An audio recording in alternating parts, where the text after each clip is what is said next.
Acontecimentos aparecem em véspera de compromisso decisivo em partida do Vasco pela Copa do Brasil e possibilidade de punição para o Vasco.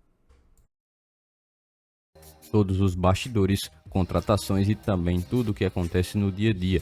Estarei te deixando 100% atualizado sobre o que acontece no Gigante. Mas antes de eu te deixar muito bem informado do que acontece no Vasco, inscreva-se no canal, ative as notificações e também deixe sua curtida neste vídeo. Agora vamos partindo para as últimas notícias do Vasco no dia de hoje.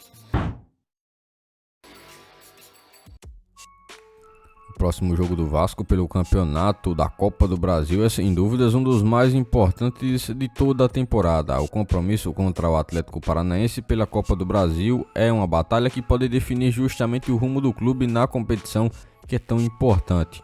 O Cruz Maltino sabe que precisa mostrar toda a sua força e determinação para que consiga também manter o resultado positivo que construiu dentro de sua casa, agora jogando como visitante contra uma equipe que é bem difícil de ser enfrentada, principalmente jogando em um campo totalmente diferente.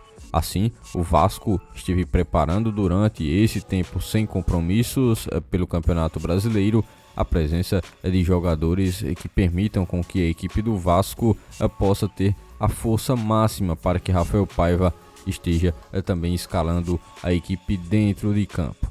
No gol, o Vasco deve ter Léo Jardim, a defesa deve ser composta por Paulo Henrique, Léo, Maicon e Lucas Piton na linha defensiva, e já na primeira linha de meio de campo o Vasco deve ter Hugo Moura e Matheus Carvalho, além de Paê um pouco mais à frente, e já na linha de ataque deve ser formada por David ou Ryan, Emerson Rodrigues e Verrete assumindo o papel de centroavante, camisa 9 do Vasco, referência no comando de ataque, o centroavante que com o faro do gol tentará buscar ajudar através de suas características em um compromisso que ele possivelmente deverá ser muito bem acionado, um jogo decisivo e que certamente o jogador terá um papel muito importante lá no ataque. É um jogador muito aguerrido e que se doa bastante, mas o Vasco deve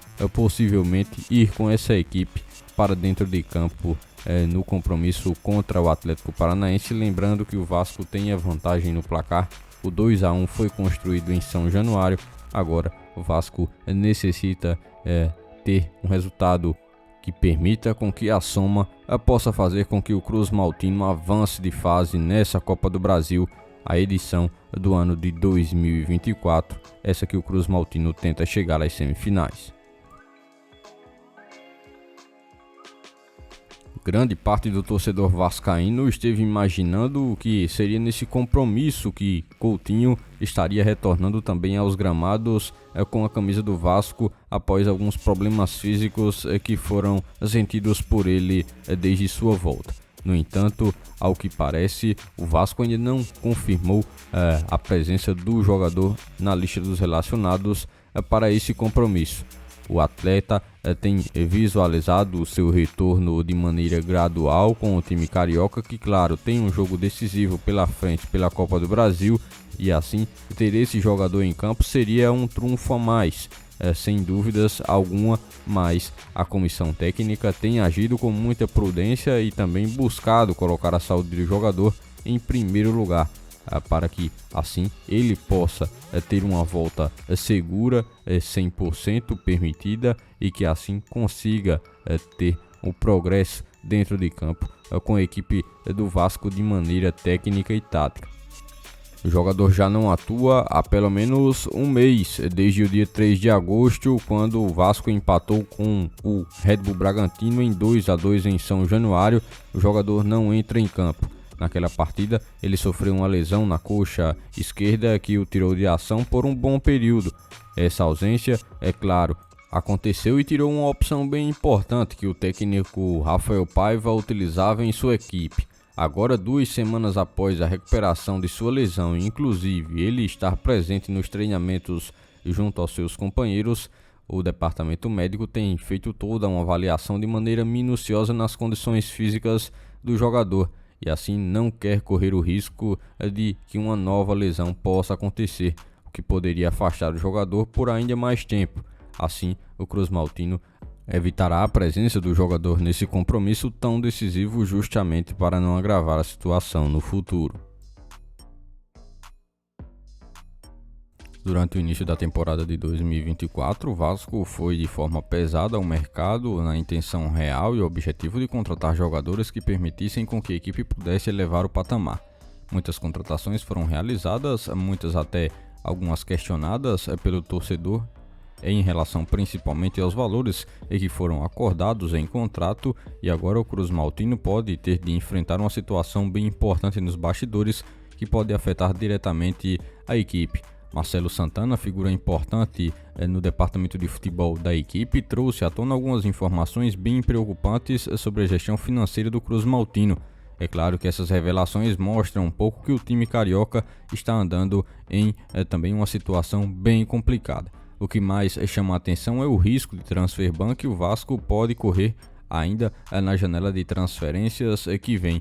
O que justamente isso é uma punição aplicada pela FIFA que impede que o clube possa registrar novos jogadores. Isso acontece quando o clube não paga o que deve pela compra de jogadores. No caso do Vasco, Marcelo Santana revelou que o clube estava sob ameaça de transfer ban, essa punição por 2 ocasiões. Ou seja, o Vasco já poderia ter sido punido nessa janela de transferências, mas a situação, é claro, fica ainda mais alarmante, pois o diretor também fez um alerta sobre um novo risco que pode ocorrer de o Vasco sofrer um transfer ban ainda em janeiro de 2025, quando uma nova janela de transferências vai se abrir. É justamente esse problema relacionado a jogadores comprados no ano passado e que o clube pode chegar à condição de não conseguir pagar o que foi acordado, que faz com que a situação do Cruz Maltino possa se encontrar bem difícil já no início de 2025. É claro que os problemas financeiros podem voltar a aparecer. Por este dia de hoje, foram essas as últimas notícias do Vasco da Gama que vocês acompanharam neste vídeo. Já se inscreva-se no canal, ative as notificações e também deixe sua curtida. Deixe seu comentário também sobre todas as notícias que foram repassadas a todos vocês. E lembre-se também de seguir o nosso Instagram oficial que está na descrição do vídeo. Logo mais estarei retornando com mais informações do nosso Vascão. Até o próximo vídeo.